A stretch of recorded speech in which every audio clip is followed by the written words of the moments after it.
Hello, my name is Dr. Brian Cochran. I'm with Biz Up 101, and today we will be going through our course on business startup. Our business startup course. This is class number 3, and today we'll be going through choosing my business name and what type of business structure do I want to choose. And this will be another short course. Next week we will be going through some great things as well. And so let's get into our class for today.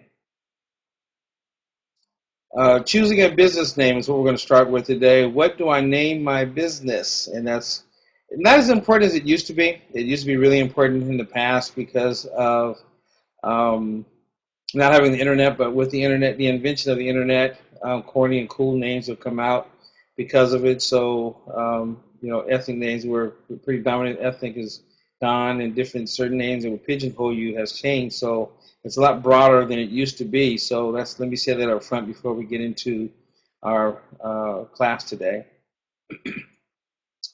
Business names are fun to create. I love to sit down and brainstorm ideas for company names. I have also learned a lot about what not to do when choosing a name, a business name.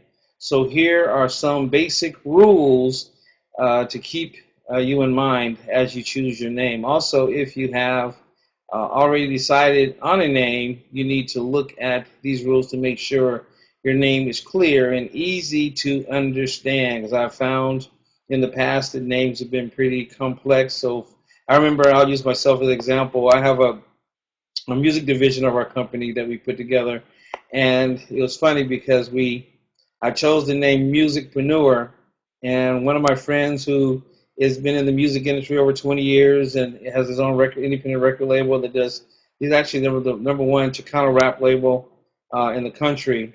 One day we were talking and he said, hey, my people can never find you because they can barely spell music, so how are they going to spell musicpreneur? And so if they can't spell entrepreneur, then how are they going to spell musicpreneur? So I ended up having, even though it was a clever name and it meant something, I ended up having to change the name so that way people can find me, because it's an online business, and it's a course in teaching people how to start their own music companies and develop their own music companies. And so that was the idea. So musicpreneur was bridging entertainment and entrepreneurship and bringing it together, which is a great concept and a great name, but unfortunately folks couldn't spell it, so they weren't finding me until I changed the name to I'm Music Boss. So it made it a lot easier for folks to remember, and I wasn't stuck. Actually, at first I was stuck on the name because of the concept, but after having some wise counsel, especially folks in the industry that I was trying to promote and do business in, as they shared with me that the name was not easy to find, that they couldn't spell it, so I ended up having to go and change the name. So just keep that in mind as you choose a name, because it's really important to understand that you want people to find you, especially when, right now, probably one of the fastest way they find you is online using the internet. So as they use the internet, that will, if they can't figure out how to spell it, even if they try to come close, sometimes unless you rate high in Google or in the search engines, whichever, usually if you use it Bing or Yahoo or whatever, that unless you have rated high in the search engines, if they try to figure it out, they won't find it right away anyway. So make it easy. There's a simple saying that I used to say to people, KISS, and it stands for Keep It Simple Stupid. So keep it simple so that way people can find you. All right, so let's get started. Go through these following steps. Number one, is the name easy to pronounce? As I kind of went through musicpreneur,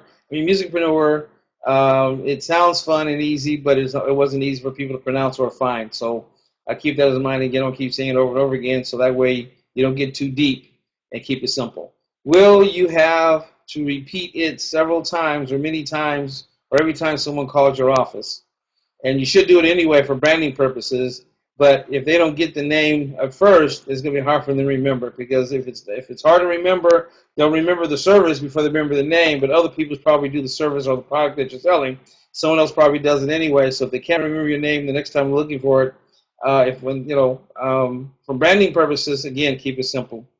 Do a name check in your local area to see if anyone is using the name. So that means going through a local DBA. Also, again, because of the internet, you can look it up on the internet. And so one of my little things that I talk about, I forgot, which I didn't put it in one of the points, so you should add that at point number 9, or point 1.5, 1A, or 2A, excuse me, is use the internet as an internet search to see if that name is available. If it is available, don't get to .net, .org, .biz, .us, .or, all the other ones that are available. Get .com, because that's the most common one. That was the first one that came out.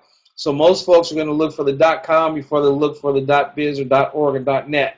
So do yourself a favor when you're choosing a name, make sure the .com is available. Is a little secret there for you to capitalize on, because I made that first mistake of doing a business. It was a Christian business called gospelworldwide.org, and so I got that .org versus the .com, and so as I was doing the marketing, I found that people were going to the .com first, and they did something similar, so I was promoting for them versus promoting for myself. Even though after a while they saw the .org, but what I ended up doing was going with something shorter, which is gww1.com, so that made it easy for a person to remember. It's real short and concise, and it had the .com to go along with it. So number 2 is do a name check in your local area to see if anyone is using it. Also, the reason being is in order to get a checking account to do business, no one else can have the name. So if if you're doing a local DBA, then you need to go to the county registrar's office, or the county registrar's office of the city that you're in, and do a name search to see if it's available. You can also do it online and so forth. So that way, when you do secure the name, you can also get a checking account and a business license in the name that you're doing business in. So number 3. Check the Secretary of State database as well. That's where for corporations, to see if the name is available, because what you really want to do, which we'll talk about in one of the other classes coming up, is that you want to incorporate. So check on the Secretary of State office as well, because that's the state, and then national is going to be your trademark, which is coming up in a second. So they do a national search to see if anyone's using it. Number 4, complete a national name check with each state and see who is using your name. So that way, you don't want to be. I remember I did one business one time. It's so funny because I did it locally, did a DBA. Come to find out, someone in another state was using it as a pornography business, and so I ended up having to change the name of that business because I didn't want to be. I don't want my business name to be synonymous as I branched out. And this is before the internet was really big as it is now. So be careful of the name and make sure if you're thinking about going global, if you're thinking about doing big business someday, which we should all be thinking about. Well, maybe not. Let me rephrase that. If you're choosing to go on someday, and one, you don't want to get in trouble with copyright infringement or trademark infringement, then you might want to go ahead and do a national search to see what other businesses are out there, to see if someday if some national franchise business has that name, then you may get in trouble later on because all you have is a local DBA. So they can fight because and they'll win because they have the national trademark for the name, and you just have a local one, so you'd have to end up changing the name. So all the money just spent in branding the company, you're going to end up doing it for them. So you might want to also do a national check. You can also do that through. Today's a lot easier as well by using the internet, by doing a national search, by doing the .com. All right, number 5, perform a name search with the Federal Trademark Office as well. Again, because you want to protect your name is your intellectual property. That is your brand. It's going to be synonymous with the product or services that you're going to be offering. So do yourself a favor. Do yourself a favor. Also, as you build your, you may not have the money to do it up front, but you could do the search, for free to see if someone has a name or not. And if they don't, again, at least do a couple things, which is a poor man's copyright, to copyright the name by, getting a self-addressed stamped envelope, putting the name inside, and self-addressing it to yourself, and certified mail it to yourself. Second step, which is probably cheaper and better in the long run, is get the .com, so that way it goes to a national registrar, just like the national registrar that reserves the name, and so you lease the name, or you repurchase the name every year, and so that gives the date, the timestamp, and when you got the name, so that way if you have to go to court, it shows when you got the name. And then the federal trademark would be another way, as well as your corporation. So you want to protect your intellectual property. I remember a movie, Coming to America,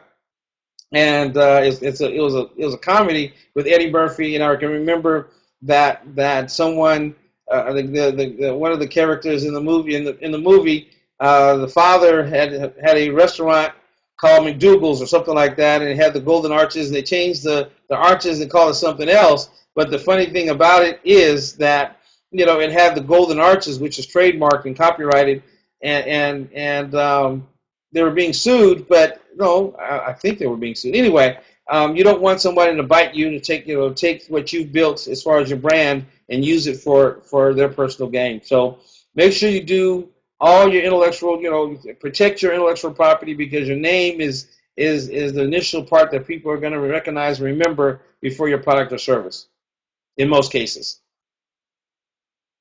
Number 6, file a trademark on the name and the logo with the state and the federal trademark offices, because again, I've already kind of mentioned why, because you want to protect the image. I use the illustration of the movie, but it happens all the time where McDonald's have, if you notice, just like Nike, first they started off with the name Nike, then they went with the swoosh.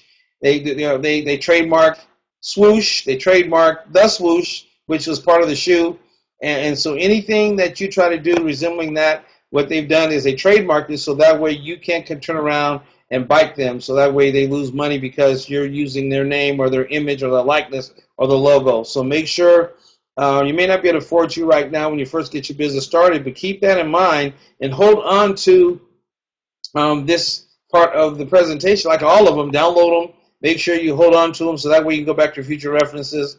So that way you know what to do when it's time for you to expand and start protecting yourself even more. You may start local with the DBA, and that's only local for the county that you're in. It's not even the state. State would be your corporation, and federal would be your trademark.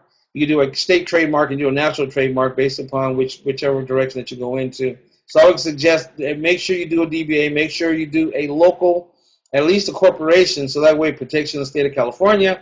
And then at the same time, get your URL, get your name, website name secured as well, so that way you're branding yourself all at the same time.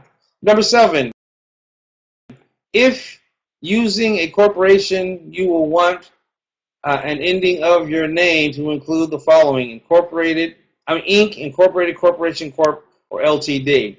And the reason being because, again, one of the cool parts about doing that, when the bankers look at your name, when they see Incorporated or Inc. or whatever, it looks good on.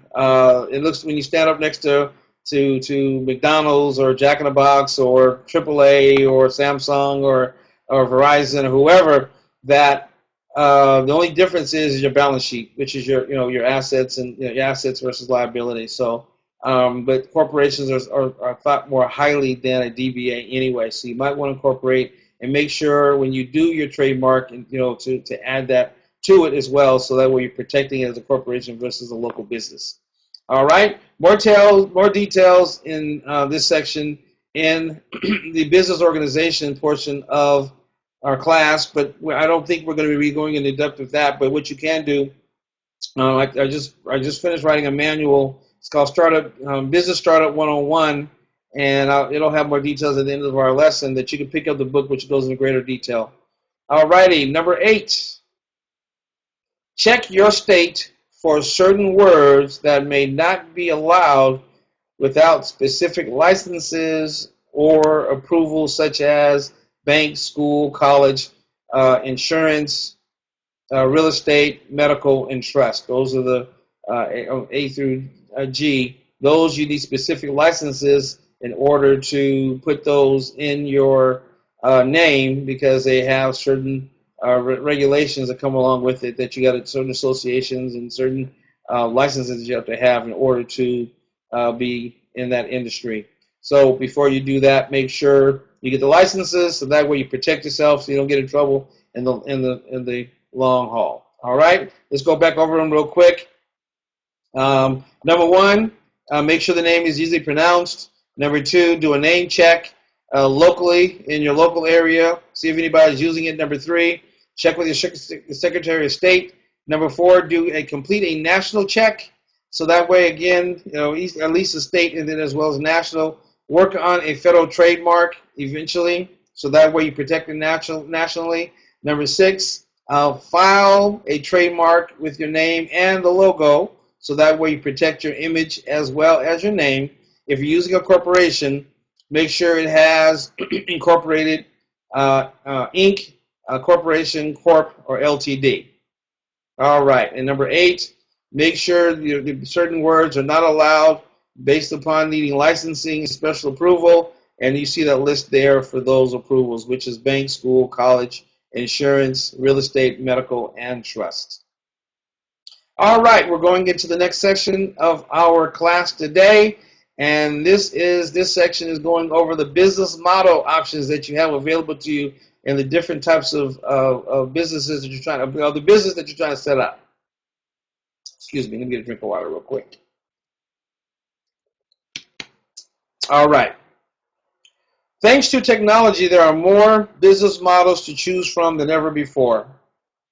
Today, you can start a part-time or full-time business at home, online, and or a combination of two, brick and mortar, which is a commercial location. And so what we're going to go through in these next couple of minutes is those various things that we're just showing you in this introduction. The key is to choose a business model that fits your life plan. And we'll be going over that next week. I kind of jumped ahead, so next week we're going into life plan. So that way, when you're doing your life plan, based upon what your goals and aspirations for life is going to be the type of business that you're going to go in, the model that you're going to choose to put together in building your business model. This will ensure that you will spend the right number of hours each week in developing your business and business model. Take the right level of risk. Some models involve more risk than others. Are practical in terms of your financial wherewithal, because in certain ones it takes a larger investment, which we'll go into in a couple of minutes, and less investment. And gain the kind of satisfaction, success that you are after, because ultimately you want to be satisfied with the business model that you put together, as well as you want to be successful in what you're doing. So based upon the business model is going to be the way that you're going to, the way that you're going to be successful and have the satisfaction that you're looking for in order to do business the right way and be effective in what you're doing. First off, you have to make a key choice. How much time do you spend to devote to your business is going to be the key to the success of your business, first and foremost, as well as the motto, as we mentioned a second ago.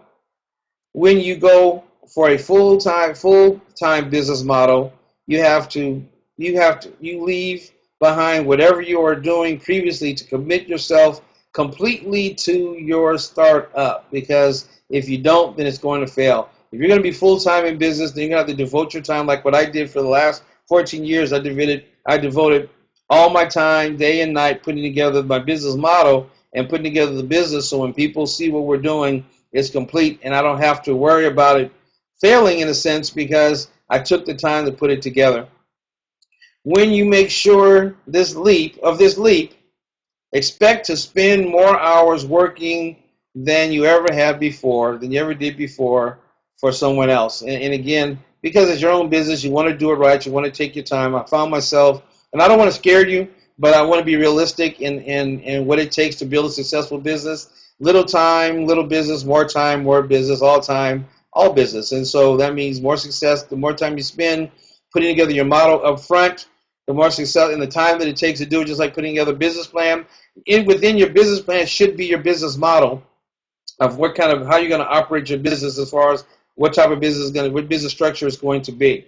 And so alternately, you can start up a business part-time with this model, and you can have a ramp-up model to adapt your business to time-consuming obligations you already have, such as your day job, parenting responsibilities, or other activities that would keep you from making your startup your primary focus. So what I'm saying there is basically that don't forsake your family. Don't walk away from your job unless you have, the income in a bank account, or you're getting a loan of some kind that pays your salary while you're ramping up. But in most cases, that's not so. So make sure you keep yourself balanced, because you don't want your kids to go lacking or your wife or your spouse or your husband goes lacking when you need to devote your time to it. So you're going to have to balance your time, which we also do a workshop on time management. So that'll be coming up as well. So that way you'll understand how to manage your time more effectively. But on the onset of what we're talking about right now and beginning your business, we want to make sure you understand that keep it balanced, because you would hate for your spouse to hate you or your kids to hate you and be mad at you, and you neglect them and lose your family for the sake of the business. And that's not what it's all about. You want to be balanced and be successful, and you want to have a good time doing it. Part of that success is being part of being a family man as well. When you go for a full-time business model, you leave behind whatever you were doing previously to commit yourself completely to your startup. When you make this leap, expect to spend more time, which is what I said earlier, because it's so important. I did it twice, because I want you to understand how important it is to make sure you devote your time to what you're doing. All right. Once you've determined whether you see yourself as a part-time or full-time entrepreneur, and before we go into these different brands, talk to your spouse and talk to your family to see what they're willing, because maybe depending on the type of business that you're doing, your family will get involved. I found my wife was not an entrepreneur when we first got together. She was a sold out corporate lady, working woman that worked worked in the corporate arena, and she devoted herself to that, and I understood that was our solid paycheck, and so she allowed me to take the time. And we discussed it before we got married that, I'm working on this business model. Someday you'll be able to retire. Someday you'll be able to reap the harvest of what we put together, allowing me this opportunity to put the model together. We can eat spam and eat chicken and eat, turkey, and we can't have steaks all the time. We can't go out to great events all the time, that we have to sacrifice to put the money into the business. And we did cheap date nights, walking in the malls and holding hands. I remember when we first got together, when we first started working on the model, we would go look at houses, big homes, and say, okay, someday, once we get through sacrificing, putting these things together, and we have the finances to do it, we'll get the bigger house on the hill. And so we would go and look at it so we can envision it, took pictures of the house, put it on the walls, and so forth. So we envisioned and put together a plan within ourselves. Now, as part of that life plan that we're going to talk about next week, that is really important and pertinent, which is probably, I should have done that before this, but please forgive me, and we'll do it next week to make sure we get that life plan together, because it includes your family as well as your aspirations in life. So anyway, that's why I'm able to do what I do now, is because we had a plan, and I determined that I wanted to be full-time and it to be a full-time business. And because of that, I was able to go forward from what we're from that point forward. So the first one to consider in your list, there's going to be several. We're going to go to each and every one individually. The first one is home-based business. Number 2 is brick and mortar. Number 3 is e-commerce. The subcategory of e-commerce is eBay or auction sites. Number 4. The next one is franchising. The next one is licensing your product. And the last one is network marketing or multi-level networking. Are the ones we're going to go through today. So let's start with the first one, which is home-based business. Drawing upon technology, you can create a legitimate and competitive business from home. It's part of our culture now, as you'll find that we did in some of our seminars. In our very first seminar, we showed you how many home-based businesses there's millions of home-based businesses. It's the backbone of America, which is a small business, home-based business. Accounting for more than half of all the businesses, as we talked about before, but it's within our PowerPoint today, are home-based businesses. Home-based businesses can be run full-time or part-time or a combination of both, and may or may not be web-based. So you can have a web-based business, or you can have, like for instance, there's several models that have been put together that you buy, either you can be a consultant of some kind, or you can have some type of retail business that you work out of home, but you also go out and show your products in home shows or in expos or business networks and so forth to get outside. But it doesn't have to be web-based, even though you'll find that a lot more are, more and more, because of what we're going to talk about in the next couple of minutes, but it doesn't have to be. The upside of going into having a home-based business is low risk and low startup costs. It allows you to test the entrepreneurial waters without having to spend a whole lot of money on real estate or in staffing. Because again, what happens is the cool part about it is that another upside is that you're able to, which is a part of your low startup costs, as a small business owner, you're able to write off the room. If it's an office or a bedroom, you're able to write off. Hopefully, you could develop a home-based office that you can write off that portion of the home on your taxes. So that's one of the upsides as well. That's not on our small list that we put together. But there's the low startup cost because you're working out of your home. You don't have to pay the rent of a building, nor do you have to pay the monthly of hosting if you have something, depending on the type of home-based business that you have. And when you're first getting started, you really don't need a staff. It's just you. You are the staff.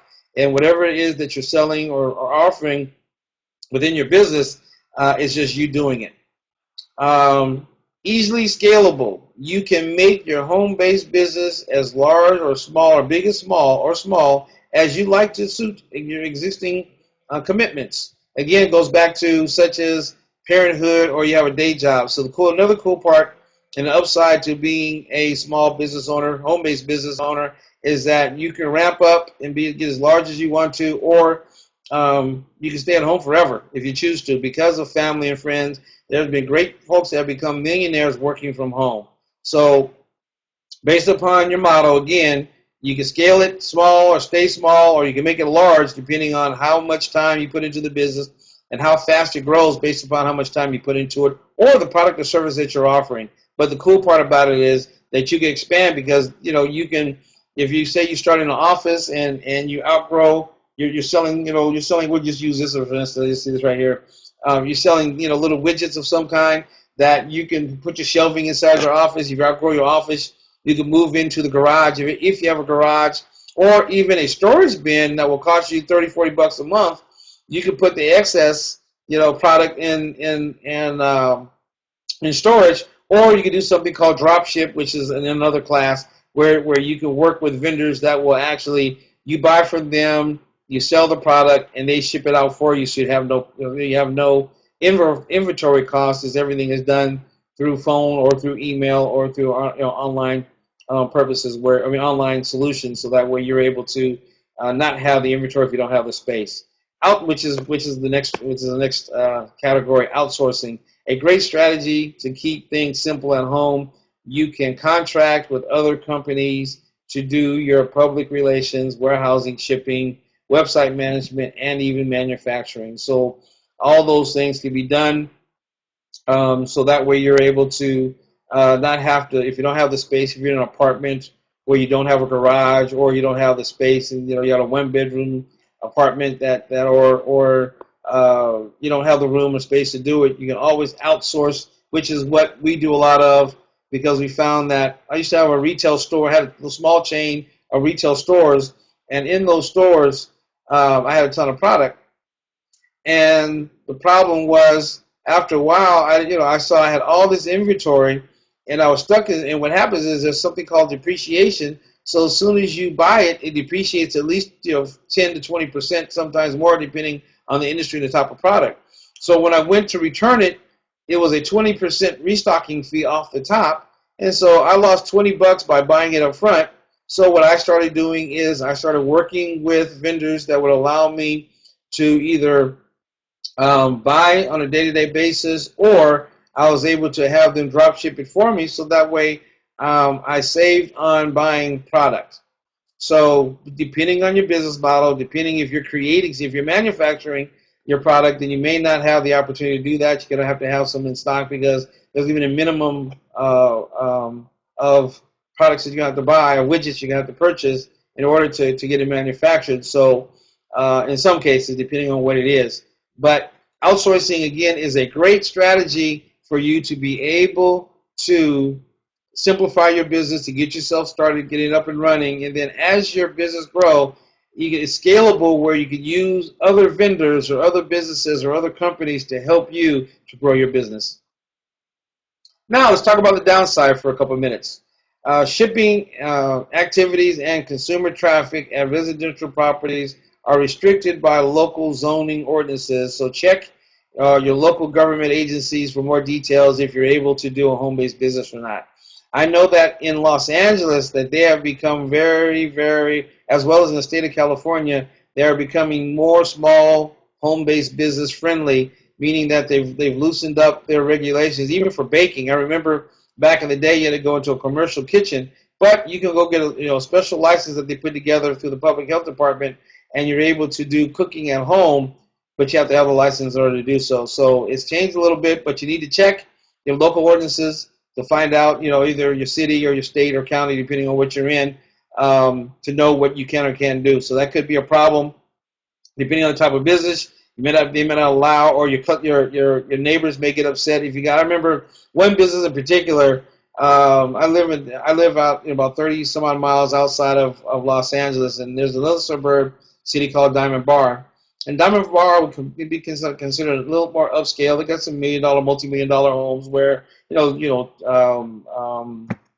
Snoop Dogg used to live there. A lot of folks have bought big mansions up there. So there's one person who, in particular, he did some special manufacturing for Kellogg, and I won't name his name because it doesn't matter. But what he did at home, which is kind of innovative, was because he had the money and the resources to do so, he built a indoor racquetball court that he held his classes for the type of business that he was doing. And he did it. And what he did was he shuttled. There's a local community center down the hill from where he lived, and so in order to keep the neighbors from being upset, what he would do is he would have the people that were part of his business, and he didn't get a bus because he didn't want to make it too obvious, that he would have one of his employees with a SUV or minivan would come up and shuttle people up to his home, and he was holding his classes. It was a leadership type business that he had, motivational speaking business, and what he ended up doing was built the facilities on his own property so he could write that room off. At the same time, he shuttled them up, got to write the vehicle off because he used it for business expenses, for business use, and he was able to do business at his home. And he got by the zoning because he built a racquetball court that had the square footage and the exits that needed in order for him to have have more than 10 people in his house at one time. And so that was one way that he got around the zoning that worked for up until he outgrew it. And he had the money to do it, but he wanted to start small. He had a concept and an idea, and he wanted to ramp up slowly to make sure his model was in place. And then he outgrew his home and bought a facility in Ontario where they're very successful, and they have people fly all over the country to come in for his leadership training. And he works with churches and nonprofits to help people in leadership. So that's one of the things that you could do, and the way he was able to get around it. But you need to, again, check your local governments and make sure your local offices, your local government offices, your city, your county, your state, to see for more details to see if you're able to do any of these things in your home. The next bullet point says working at home can come up with lots of distractions and can infringe on your other domestic commitments.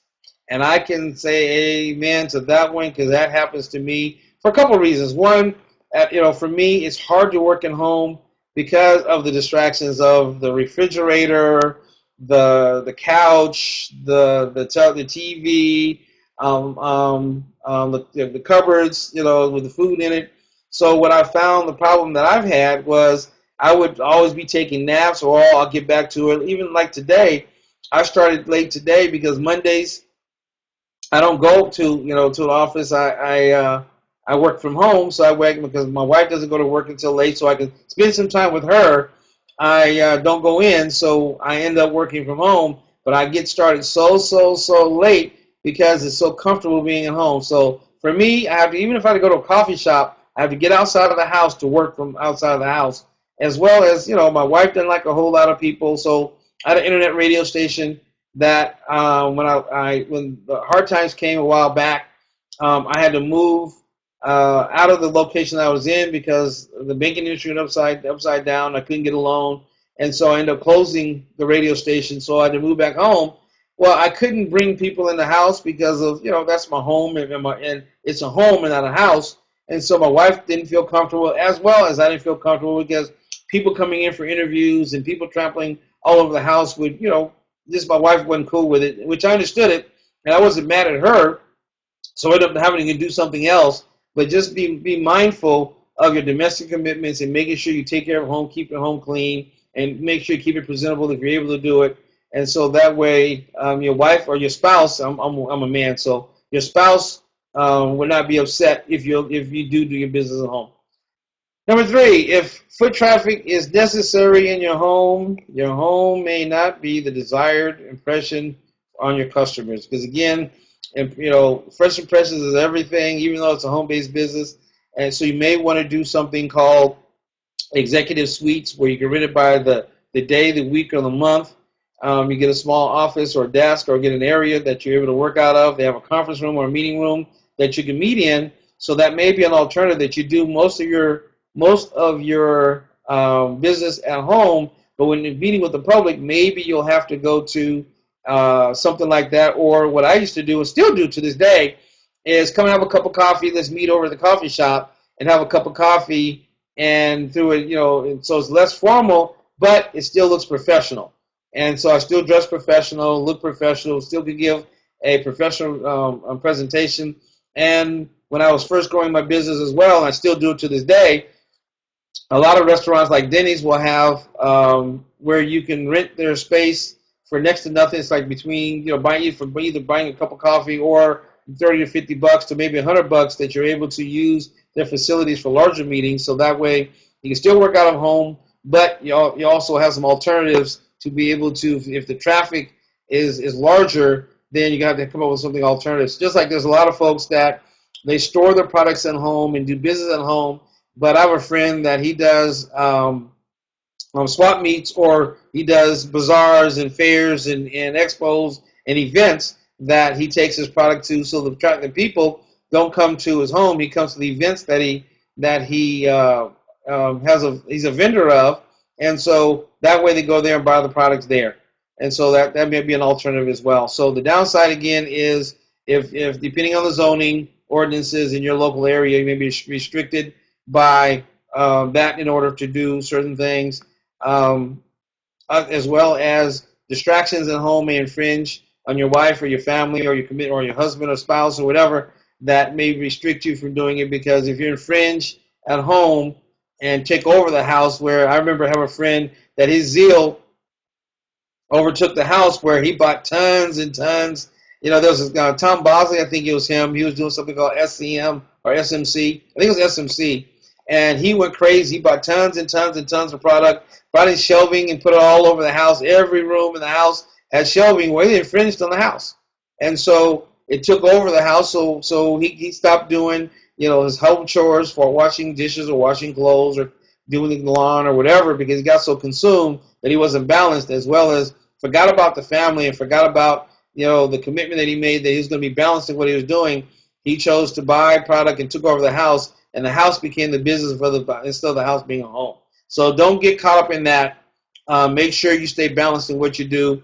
Keep yourself restricted to the areas that you have agreed upon with your spouse and your family, so that way you don't overtake it and they feel like they don't have any alternative or freedom in their own home. All right, we're going to get into brick and mortar. This is a great one. This is a brick and mortar is a business with a classic physical location outside of the home. It involves a dedicated facility, whether retail, wholesale, service, or manufacturing. If you look at the picture, it's a little boutique that has some great little products in it. So this is outside of the home versus inside of the home. And this is an illustration of what I talked about a minute ago. A person had this kind of stuff in his house. And so it wasn't cool. The wife wasn't happy with it. The children weren't happy with it, because if product come up missing, dad gets mad because product's missing, or stuff gets broken, dad gets mad, and so forth. So that's the time to move and get yourself what is called a brick and mortar retail, wholesale, service, or manufacturing business. I know a lot of times that I had a friend that started a repair business out of his home, repairing cars, and it became a problem because he had cars all parked all over the yard. Neighbors got upset, so he ended up having to move to a physical location that he was able to expand his business and not mess up the yard because the grass was dying because of oil, and he had parts all over the yard and engines all over the yard and so forth. And so it made it an eyesore. So complaints from the city as well as complaints from the neighbors, because cities want to keep the houses looking good. Unless you're in a rural area where you got big yards that you can do it great. But if you're in the inner city somewhere or in the suburbs, it's not a good thing to do. So a brick and mortar is for those folks that have a high that have the limitations of not being able to do it at home. So you have to go get a physical facility, even if it's an office building, where you're renting office space. That should be included in it as well, which is part of the service, as far as on our bullet point. The upside of a brick and mortar gives you an opportunity to work face to face with people and become more involved in your community as well, because now you're sowing the seed into your community, renting space from somebody else, which, unless you purchase it, that's a whole different story. But you're able to now invite people to your place of business versus going to somewhere else, like what I talked about earlier. A physical location may attract walk-in traffic, supplement traffic to gain through marketing efforts, depending on your type of business. And that's going to be key, because if you can't have the foot traffic, and a lot of times people want to see what you have, and so they want to go to a physical location or see the products and services that you offer. So the upside would be having a physical location will give you more business, because people can just walk in anytime, depending on the type of business. Or if it's by appointment only, they still see a physical place. It also gives you credibility. Sometimes, even though home-based businesses are credible, but to some people, they consider that shiny or small time, and they want to deal with somebody that they can see. So depending on your model and the customer base, your target market that you're going after, may be another reason why you want to go into having your own brick and mortar building. A third point today in the upside gives you a dedicated space to work each day and become mentally and physically immersed in running your business. And again, I gave you what I went through when I was working from home and the challenges that I have. So if you have a dedicated space, then it motivates you to get up every day, mentally and physically, getting up and saying, I'm going to work, even though it's your own business, but you're going somewhere. So you feel like, for some people, it's they need that type of thing. Like myself, I can't, when I tried working from home, I got less work done, but it wasn't until, even when I couldn't afford to get a retail business, Denny's and Starbucks were my locations of choice that I would go to. Starbucks was a great place because it was more upscale, and depending who I was meeting, I would go there. And day to day, writing manuals and books and doing work, I would go to Denny's because they're open 24 hours. So depending when I got an idea, I can go there anytime of day and night with a cup of coffee and a big tip. I was able to work there as long as I want. And the funny thing about it is, just to let you know, even in that way, I was able to get more business, because when I was in Denny's, if I'm there long enough, the managers will come up and say, hey, what do you do? The servers you get to know. So I've gotten business through the servers. I've gotten business through the managers, as well as customers, because unfortunately, when you're sitting in a restaurant like that, you're not isolated, so you get to hear people's conversations, unfortunately or fortunately, depending on the conversation. But it may be to your advantage, like it has been for mine, where I've been able to get business. I have some hosting people, as well as doing some websites, as well as doing a business plan, and a host of other things that I've been able to do because of being outside of my home and being exposed to the world, so that way folks can find me easier, as well as I can canvas a little bit better by doing it. So I was a little bit more, I'm more efficient by being outside of the house, but I'm not like everybody else. Certain people can do it. And certain things I can do, like today, I'm doing it from home. I have a home office that I work out of. So today, as I said earlier, Mondays I stay home. Today's a Monday for those that just in case you didn't know. But the tape-wise, it doesn't matter because I'm taping this and recording it. But anyway, but I'm able to work from home, and I'm forcing myself to do it because of just taking advantage of home and having a home-based business instead of going out all the time. So the upside, again, is you're able to meet with people face-to-face, and you're able to get more involved in your community, like I just shared. A physical location also is more attractive and may be more attractive based upon your target market. And the third, a dedicated space each day will get you mentally and physically immersed in running your business. The downside, higher risk and startup costs is always huge. Startup costs could be setting up your location, could be the furniture that you need, the lease and purchasing costs, your advertising and marketing to do so, hiring employees, depending on the type of business, and so forth. So you have a higher startup cost and higher risk. I remember I had a mobile DJ service, and when I had a mentor when I first got into doing retail, I had a mentor that told me I need to get a brick and mortar building, that I have product knowledge because I knew music, and he said, why don't I start selling records? And so I got into the record business. I think I shared earlier, I had a small chain of 3 stores at one time, and my first location was right next to a swap meet, and I thought it was safe because it was on the mall and everybody knew me, and the risk was, I thought the low risk because I didn't figure nobody would try to break in, and so I didn't put up bars or alarm system because, folks were buying from me and, and so forth, and coming to my parties and events and so forth. Guess what happened? It wasn't even a full week of being in business that one night, it was a Thursday night, never forget, because weekends were really busy for our type of business at the time. And so on a Thursday night, someone broke in and took the cash register, took my records, took my the music player that played the music on, almost gutted me, and took a lot of my records and took my CD. Actually it was before CDs were out, and took my cassettes and took my records, and didn't have insurance at the time, couldn't afford it at the time because I was just getting started.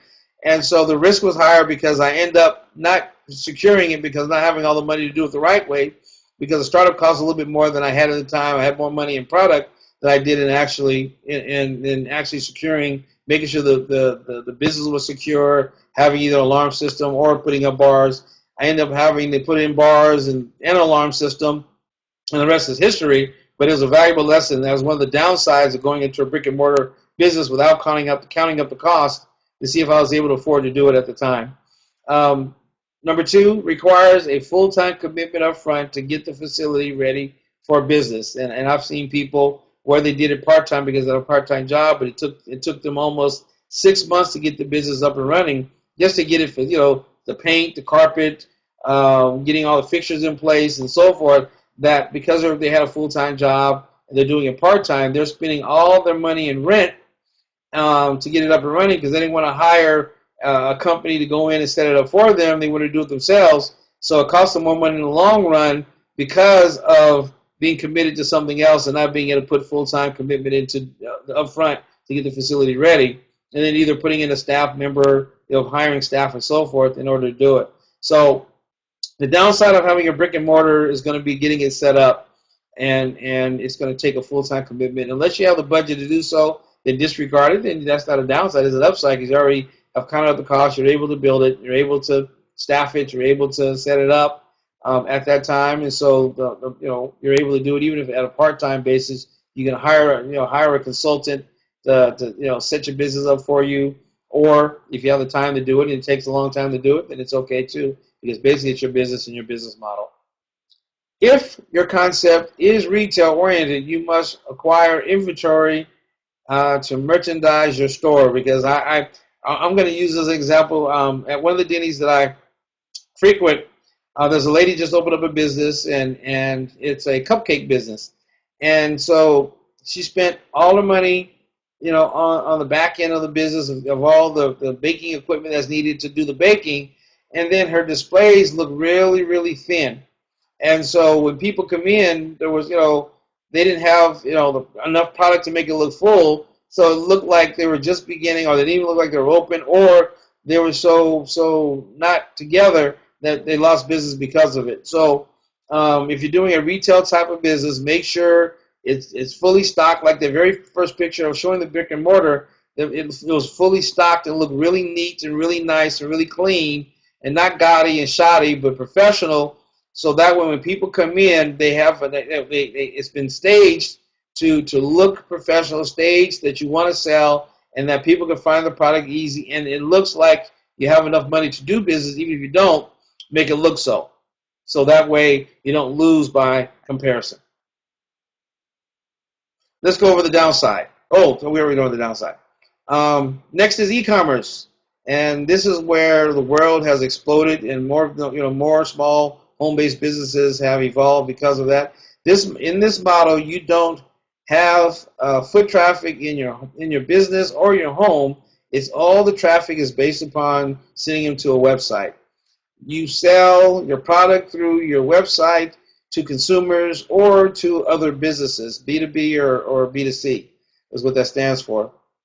And so in this model, it's a great model. More folks have gone into business than ever before because of even having home-based business. If you can't have the foot traffic, and even if you can't have foot traffic, and even if you got a brick-and-mortar business, you should have a e-commerce connected with it based upon the product that you're selling, because people now are looking for it online. If you're in Kentucky, you can sell in Los Angeles. Even though you're in Kentucky, you can still sell product because they can buy it online. Even if you have excuse me for being tongue-tied. Let me slow down. Even if you are doing some type of catalog business, that you still should have your catalog online for people to browse in their leisure, and they can order right then and there, because it's also something called impulse buying, and so they'll buy right then and there versus a catalog where, yeah, they got a catalog, they see it, then they got to call the 800 number, or a number to place the order, to give the credit card information, and so forth, versus seeing it online. They can see that your site's protected. They see that you're credible based upon some things that we'll talk about in that course, website course. But for right now, that you can show that it's a secure site, that you can be able to sell the merchandise, and that you have a great return policy and so forth, that you can sell a lot of product having a e-commerce business. So let's do the upside. Let me get a drink of water. Excuse me 1 second.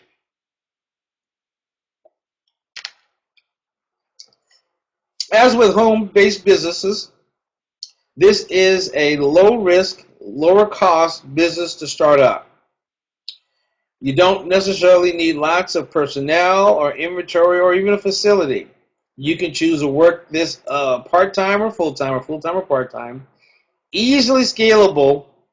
You can make your e-commerce business as big or small as you like it to be, suiting on your commitments, existing commitments, such as parenthood again and your day job. So the cool part about having, and let me finish the last one and I'll back up.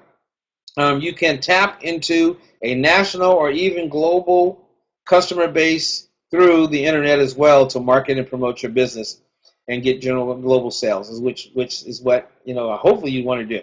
So anyway, let me back up to you can make it as small as large based upon your commitments. The cool part about the internet and having an e-commerce business is that you don't have to man it every hour of the day.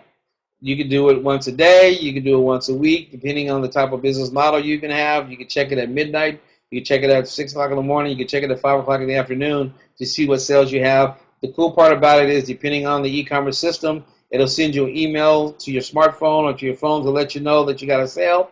To check your site, your back end of your site to see what they've sold, to get that ready for shipping and delivery. Another part about e-commerce, which we'll get into a little bit later on, is the drop shipping, which I talked about a little bit earlier. There's a lot of companies now that like for instance ourselves, we have a website called bigfatsavings.com, and bigfatsavings.com is our retail business where we have tons of product and services that a person can go in and start themselves an e-commerce business today and sell products and services and make a commission on the products and services. And if they want to go to the next level, they can buy wholesale from us and then market up retail, but they got to buy the product up front for those folks who want to do a home-based business or do a retail type business. And so we've given them the option. So that's an option for you as well, that you can do an e-commerce business and not have product of your own and sell other people's products and make the money by folks going to the website and promoting the website. So you can go national, global, international. You can grow the business as big or small as you want to. And this is where a lot of folks have gone into business and become multimillionaires, or generate a second income working part-time with it. And the next part you'll see, which we'll go into in a couple of minutes, which is eBay, which is even powerful as well. The downside is, as with a brick and mortar store, shipping, inventory management, and credit card processing can all become headaches if you don't do them right, particularly if you are a one-person show. Over 8 billion people access, and it's a little bit more than that since I did this slide, over 8 billion people access the internet globally. It's actually over a billion now. But it's a challenge to get traffic to your site and convert them into customers confident enough to make a purchase.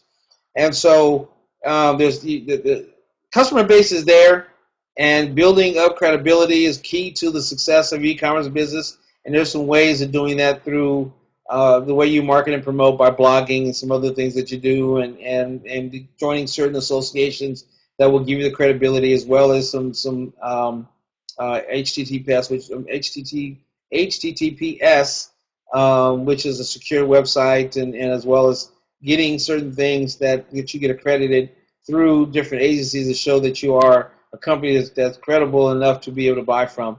And so the downside, again, is that with a brick and mortar, just like a brick and mortar, if you're a one-man show, then the work is going to be harder anyway because it's a one-man show. So it's the same thing as a brick and mortar. The other upside is that you don't have the rent to pay as a brick and mortar, but you still have the same thing as in the e-commerce side as any retail brick and mortar store. Now let's get into eBay, and that's known as the auction site. And eBay is the first and the largest in the world.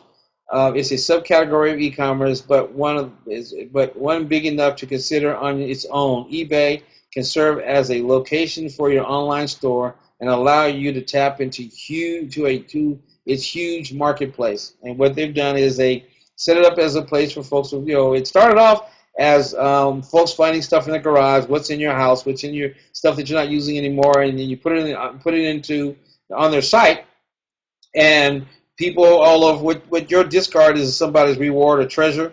And so people are buying it based upon that, and so buying it because just like you go to a auction house or go to a flea market or some type of antique store or something like that. So folks are buying stuff online like that, and so if you look at the guide shows retailer. It shows you.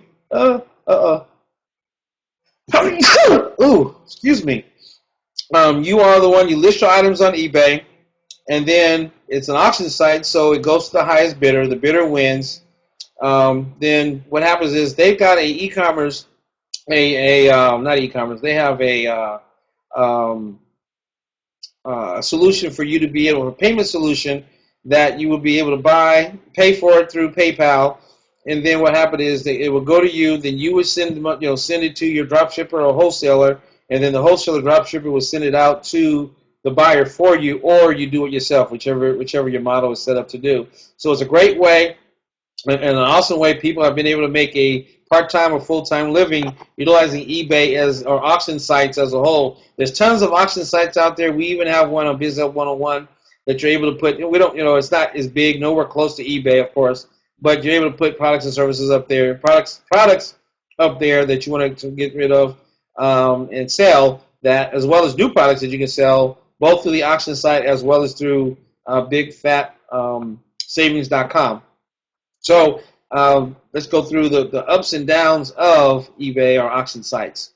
The upside is low startup cost, low risk, then starting an independent e-commerce site, as there are many tools to help you that eBay puts together for you to be able to do business and get it off the ground, such as PayPal, which is accept your payments, it's also eBay is a ready-made marketplace with millions of folks that are going in looking for products and services every day.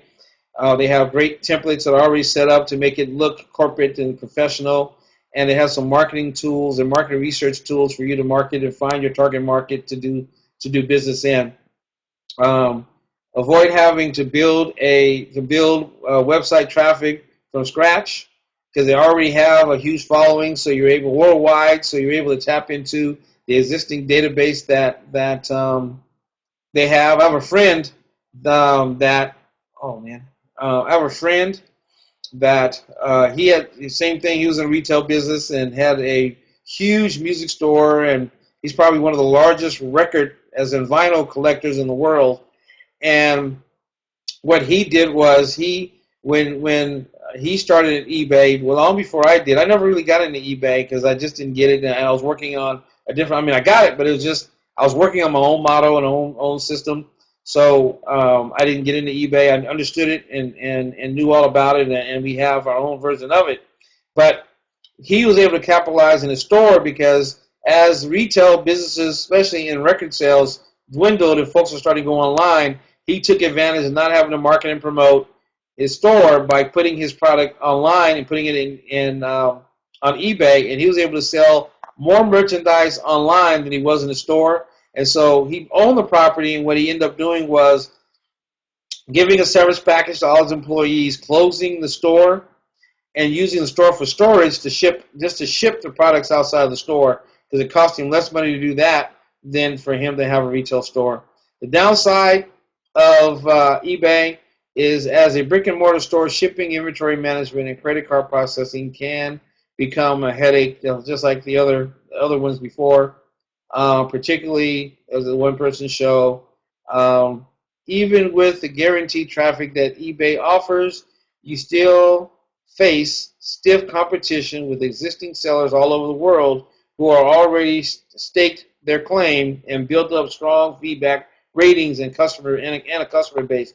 Because what happens is on eBay is that there's something called feedback ratings, and the higher your rating is by the feedback from the customers that bought from you, the higher you rate in eBay, and the faster you come up in the search as far as the product or service that you're offering. And so, because of that, the longer you've been on eBay, the higher your rating is going to be because the more products that you sold. If you've done righteous business, then people keep coming back to you. The higher your rating is going to be, the more people are going to have, the more visibility. But starting off, you're going to be rated really low because you have no ratings whatsoever. So you got to build it. So that's one of the the upsides is that you can do that, and the downside is as that you got to build the customer base just like you would with any other e-commerce. And you got more competition globally, not just because eBay is eBay in Dubai as well as in Japan and China. No, not China, but other countries. People are able to tune in as well to be able to sell their products as well. Because I bought for customers. I've bought certain products that I got cheaper from them and shipped it one piece over versus having to buy a bunch. I was able to buy certain stuff from Taiwan or China at a cheaper price because it was a onesie thing, and they had a process to ship to the United States, which it took a week, but I was able to save hundreds of dollars on buying the product that I bought. But it was all on eBay, so that could be a downside for you. Next. Franchising, and that's a big one. And when you choose a franchise model, you use someone else's proven business concept as your entrepreneurial roadmap. Typically, you pay a upfront fee, and you also share a portion of the revenue over time to that person that you are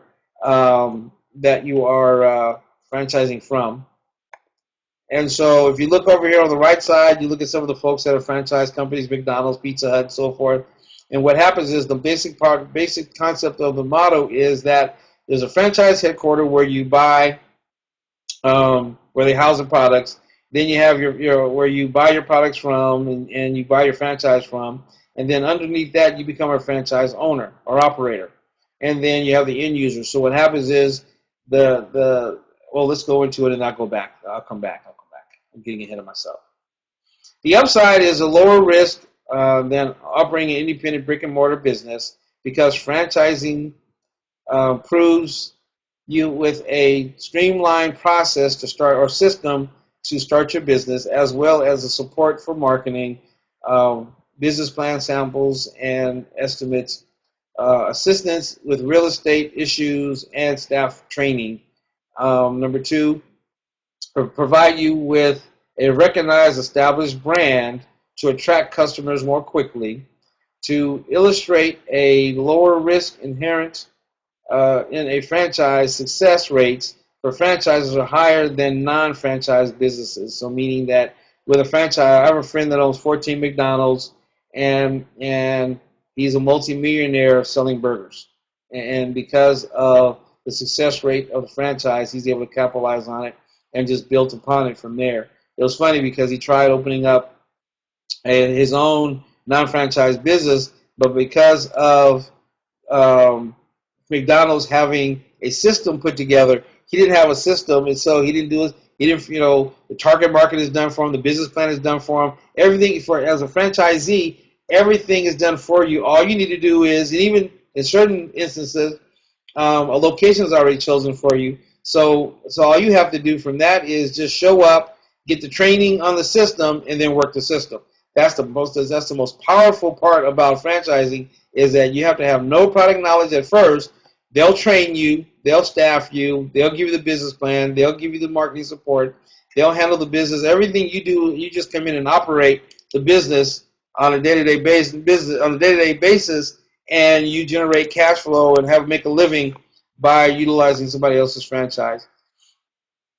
So the downside, let's go through that real quick and then I'll back up.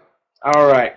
The downside, you got to be able to pay upfront the franchising fees. So like McDonald's is $1 million or a little over $1 million. So you figure that, but again, you become a multi-millionaire. You're already a millionaire with it. But there's other franchises that cost a whole lot less.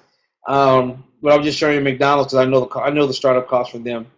Franchise guidelines can restrict and limit your ability to create your business, and that's a big one because you have to work their system. You have to sign on the dotted line that you will not deviate from the system. I have a friend, not a friend, but as I shared with you earlier, I frequent Denny's, and the two Denny's that I go to, one opened up long before there's this regional mall that opened up, and they saw the future growth in the area, so Denny's put it there. The franchisee took it there because they saw the master plan, and they agreed that they were going to move there. It wasn't for some reason. Most of your Denny's you'll find off the freeway or in busy intersections, but this one wasn't. So they're not allowed to do any other advertising. Denny's does the marketing for them, the advertising for them. They can do some in-house stuff, but this business is dying, and they're paying the franchise, the franchise fees and paying the mortgage and rent on the building and all the employees and all the staffing that they got to do. And it's costing them a fortune to do it, and they're not making enough money to support themselves, and so they've had to take out loans to sustain themselves.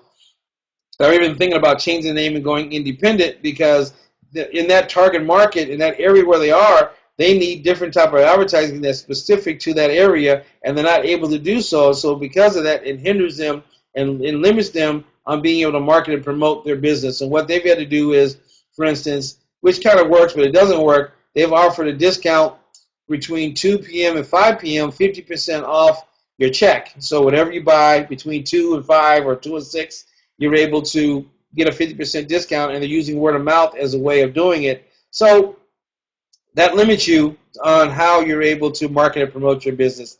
And number 3, your franchise upside is somewhat limited because you must pay your franchisor a cut of the profits, anywhere between 5 and 20%, depending on the franchise agreement. You got to pay them not of the net, but of the gross. So off the top, because they put together a system, because they've helped with the market, put together a marketing plan, because they've done all the hard work for you, you're paying them a franchising fee of whatever between 5% or 20%, up to 20% of your gross sales in order to keep the franchise or to have the franchise. Not to mention that because of its gross, that means rent, before you pay employees, before you pay taxes, before you pay anything, you must pay your franchisor. So that could hurt you in the long run. Like McDonald's is not so bad because again, it's a proven system. Not to mention real estate, that McDonald's is in the real estate business, and so you own the real estate. So that's a cool part about it. So you got real estate that you're getting equity in as well. But again, the downside is you're paying a gross receipt on your gross financial franchisor fee because of being a part of that franchise. So, but if you don't want to figure out a system and you want an easy setup, then the way to go is having a franchise. But you have to have the finances in order to do so. You can also license your products, and that's another one. If you're working a day-to-day job and you don't want to start a business, you can still take advantage of your great product idea by licensing the product to another company that is the entire that has the entire infrastructure to place their intellectual property, to be able to manufacture it, to be able to market it and promote it and sell the product for you, and they pay you what is called a royalty. And it's funny because, and before I get into the positive and negatives, one of your homework assignments is a TV show on the ABC network. It's called Shark Tank. And there's a lady, and I can't think of her name right now. She is a queen of licensing. She has tons of patents, and she licenses people's ideas, their intellectual property, and she partners with them, takes it, and she gets to manufacture because she's a part of QVC, and she's a big shot with QVC, and so she's able to get products sold through QVC, so that way she finds a great product. She licenses with a person. She does all the work, gives that person the licensing fee, and everybody wins. And so if you have a day job and you have just an idea for a widget of some kind, licensing might be the way to go. So you can get somebody else that they take on, just like in football, for instance, football players don't have the time to, as well as recording artists, don't have the time to do merchandising. So what they do is they license their image and license their name to some company that's going to manufacture merchandise for them, and they pay them a royalty fee based upon whatever's negotiated in order to manufacture the product and services, and all they do is get a check. They don't have to worry about the headaches. They're full-time employees of whatever football team that they're a part of, so they don't have the time to work on, or the expertise in most cases, to work on putting together their own product line for them to sell. Same thing with recording artists. They're too busy doing it, so they license. So someone will license their name and license their intellectual property and sell it like we just showed you just now. So that might be a great option depending on your time restraint. This may be a great option for you. The positive or the upside is low risk because you can work on your product part-time. And that means that whatever your intellectual property is, once you've trademarked it, once you've copywritten it, once you've protected it, then all you'd have to do is just pass it on to somebody else. So there's low risk for you. Somebody else takes all the risk, so that's an upside, and just sends you a monthly or quarterly or yearly check based upon the sales and profit of the company, based upon whatever your agreement is for your licensing. It's a great upside for those people that have a widget but don't have the finances in order to do it, or even the expertise to run it. Lower cost because your main expertise and experience in product and production is a prototype and testing the product to make sure it's attractive to potential licensors or licensees, rather than the cost of initial setting up the entire business to make it, market it, and to sell the product. So the cool part is that the main thing you have to do is put together your prototype and test it to make sure it works, and get all the write-ups that you can to make it as attractive as possible for potential licensees to take on your project and take it to the marketplace for you, to manufacture it and take it to the marketplace for you. It also gives you the freedom to move on to the next big idea. So if you are an inventor of some kind, this is a great thing for you. You don't have to worry about trying to manufacture it. Just get it to prototype stage, get it to the drawings. We got mechanical drawings. Get it to where you protected it by your trademark and patent, and then give the idea to somebody else. Let them make money with you. Get the royalties as long as you're manufacturing the product. And as long as the contract is, you can you can license the product for X amount of years or X amount of months or forever based upon the company and the contract that you put together. If you do successful license your product, you could receive royalties long after your product stops working. And that's the cool part about it, is certain things will depending on what it is, like music, for instance. Music, you get royalties from your music, because what happens is if you produce your music, then you get the royalties for it. The song could be used in movies, could be used in commercials, could be used on jingles for somebody else. You get paid long after you manufacture the song, for instance. So, licensing your song in movies and your products in different arenas will get you paid forever, depending on what it is, or a long time after your product is dead. The downside, Finding the right licensee takes tenacity and determination and can take a long time. Don't quit your day job while you're looking for it. Because again, depending on the product or the service the product that you are endeavoring to produce is depending on who you go to. So you got to do the research up front as you're putting it together to make sure you can find the right licensees in the industry that you're producing the widget. Unless your product gets sold in a significant enough volume by the company to which who licensed it, the amount of royalties you receive can be low and or non-existent because again, depending on the contract is going to be your license is based upon the profit, not the gross. But depending on who your person is who does negotiations for you, you can get a deal where it's on the gross versus the net. But that's a hard one because the other person is taking the larger investment because they're going to be manufacturing thousands or millions depending on the product that you put together. It's extremely difficult to get through the door of big companies to start a negotiation. And that's why you try to find, that's why the company that, if you watch, one of the outlets you can go to just right off the top is if you watch Shark Tank, like I talked about earlier, if you can get on that show, they two of the five people on the show, they get into licensing, and that's what their big their forte is. And so if you get on the show, then you get the exposure. Then people end up even if they don't do it. The cool part about it is that you get enough exposure that people will call in. Companies will call in and say, "Hey, I want to license your product, or I want to invest in your product." You got angel investors, which we'll talk about, venture capitalists, which we'll talk about in another class. But they'll invest in your product as well, based upon the exposure and the type of product that you're offering. That's 3% of all patent ideas actually make it to the marketplace. So just know that up front, that 97% don't make it.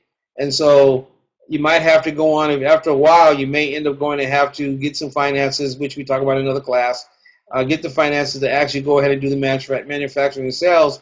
Because just like if you watch that, again, I use that show, Shark Tank, as a perfect example because the first thing they ask is, how many sales did you have? And so very rarely they'll do startup classes. What they'll do is they want to do business with folks that have sold thousands and thousands of dollars in product sales, so that way they see that they're not taking the larger risk. That is a lesser risk because you've already made the larger investment. You just need marketing promotion, or you may need distribution, or you may need cheaper manufacturing that they can offer, or the sales team that they offer that you don't have. So that's why they'll go ahead and license it from you because they have a way to take it to that next level. So remember that you have to have tenacity because in this part of licensing, the percentage is greater for not getting licensed than that do get licensed. So be mindful of that. The upside is that if you don't have the finances and you are an inventor, then it's a great way, depending on your invention, to get into the marketplace for just a small investment of your time, putting together the widget in order for you to sell and protect your intellectual property while you do so. All right, the next one is multi-level marketing, or better known as network marketing. Multi-level marketing, or MLM for short, is a marketing and distribution structure. People at the top sell to those below them, who in turn sell those below them. The higher up you are in the structure, the more money you can make. The challenge with MLM businesses is that people at the top frequently are the winners, and the vast majority of people at the bottom end up spending their money and time involved and end up losing whatever they put in. If you're determined to choose a business with a MLM model, be sure to check with at least a handful of other people who've entered into that business, and to see who is identified in your own separate from MLM promoter refers to you. And what I'm trying to say there is basically check your references. because again, find out, if you look on the right, you'll see Prime America, Avon, Amway, Mary Kay, and so on, Tupperware, and so on and so forth. Those companies are all network marketing companies, and you want to find some people that are in the business that have, you don't want to see the top earners, because the top earners have been in the business for a long time, and that motivation to see what they're doing. If you're going into a multi-level marketing company to sell, or if you want to start one, make sure you have the products and services that people are interested in. Don't make it driven on membership, make it driven on the product, because the problem is going to be like all these other companies, is that the fall off is greater because is membership motivated versus buying great products. Amway is probably one of the greatest ones that I use as an example, is because when they first started, people were buying their home care products like their soaps and house cleaning products, and so people that so they sold the product, and people got into Amway because how would you like to? And they were one of the first ones to do it too.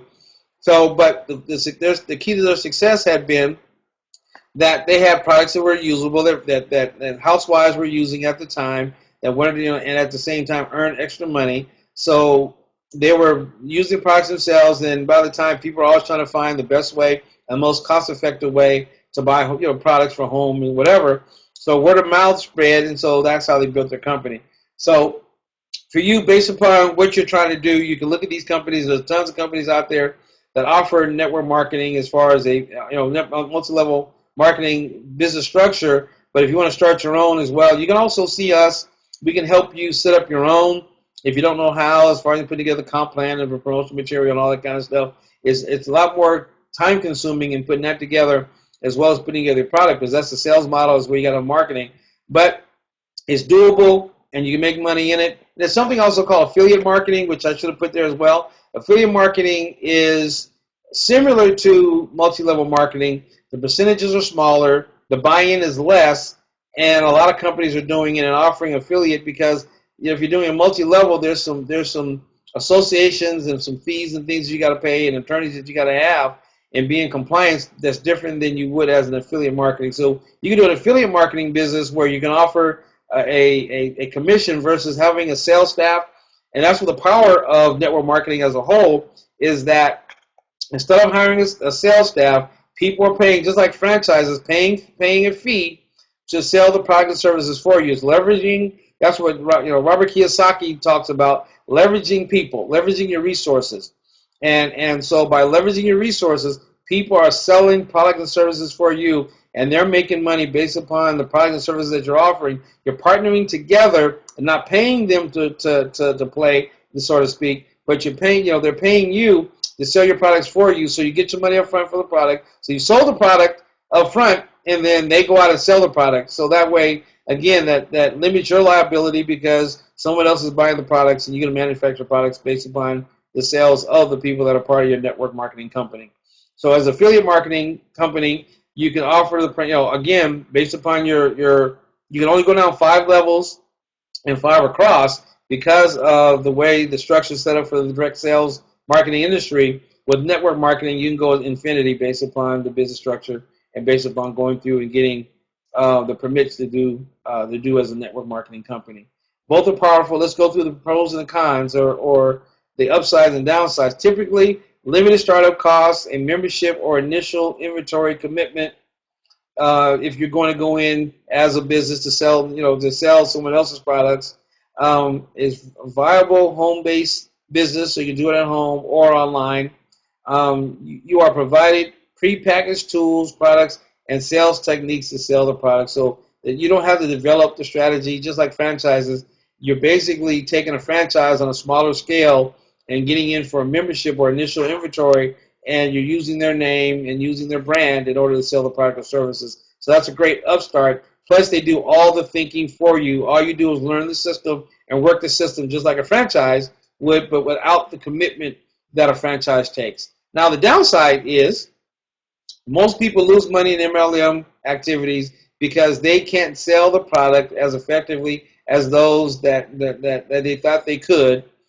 Credibility can become an issue, especially if you start threatening friends, treating friends like their customers. And so those are the downsides, as well as, as I mentioned earlier, the biggest downside is the fall off in network marketing is that most network marketing companies are membership driven versus product driven.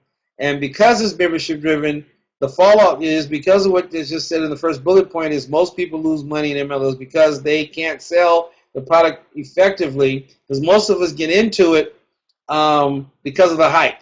There's a great euphoria that happens when people get together, just like at football games. People are shouting. Folks can get into fights and stuff because they get such roused up. So at football games, but with MLM, they create the same type of euphoria that you get in there, and the excitement of seeing people make money and the opportunity of making money overshadows the product itself. And a lot of times the product is just okay. You can get it somewhere cheaper or different or whatever.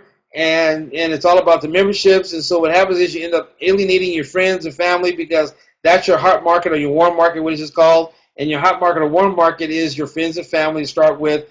And you try to make them customers to get. So initially you get yourself started. But the problem is, again, based upon the product or service that are being offered, it may not be that good. That may not be, either the product doesn't work, so you lose credibility with your family and friends because your friends get into it and they're not making money, and so they're mad at you because you brought them into the business opportunity and they're not making money. So together you're not making money. So they drop out first. They got to find somebody to replace them. So that's the challenge. So if you do get in one, find one that's product driven, that has a great product. And going back to, because you're starting your own business, make sure it's something that you're passionate in. Make sure it's something that you love. Make sure it's something that you'll devote your time into, that you can see yourself using yourself, even if nobody else buys it. See it as something that you can do yourself. So in network marketing, it has a great opportunity because it is leveraging other people to help you sell your product or service. But the downside, again, is based upon the product or service that you're offering or they're offering for you to sell. All right. I think that's it for today. I just released 2 manuals. One is Biz Startup 101.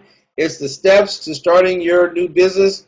What I'm doing now, the classes that I'm offering right now, is an abbreviated course of this manual. The manual is a full course of how to start your business, start and manage your new business. And then for those who have already started, once you started your business, I wrote one with a little cute title. I just started my business. Now what? Learn how to advertise, market, and promote, and brand your business. And this manual goes through from traditional marketing to guerrilla marketing to internet marketing, how to cross promote and what is cross promotion, all the various aspects of the latest trends in marketing, 21st century techniques and ideas that you can use in order to market and sell your business. You can go to bigfatsavings.com and purchase the book there. That's our retail site. It's big. You can see it at the bottom of the manual, the bottom of the slide. And we thank you. And next week we'll be going into the course of life planning, because it's important that not just a business plan, but also have a life plan, goal setting for your life as well, so that way you know if you have the temperament and your family has the temperament and your long range goals for you going into business. My name is Dr. Brian Cochran with Biz Help 101. We'll see you next week.